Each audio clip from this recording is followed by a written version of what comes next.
Tuubaa nee na kenn deful kenn dara kenn defalul kenn dara lu waay def boppam la ko def. sëriñ bi mas nay waxtaan ba wax lu yéeme am ko ne looloo ko sew sëriñ bi ne ko kenn du ko waxe noonu nañu woo sëriñ Masamba Kan ni bam ñëwee sëriñ bi waxaat lu yéeme mu ne looloo ko kawem xel sëriñ bi ne ko haaka saa noonu lañ koy waxe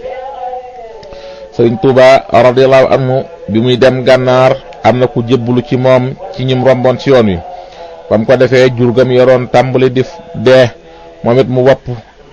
am ñu ko wax ne wérde wi nga bàyyi di jébbalu rekk la mu daal di xàcc nekkaat ca la nekkoon ba jëmmi jamono am ku ñëw ci sëriñ bi gànnaar jóge foofa sëriñ bi laaj ko ana kooku mu ne kooku faatu na waaye xàccoon na sëriñ bi ne ko moo xam bu bàyyee itam man duma bàyyee dinaa ko yóbbu ba dugal ko aljanna. parce que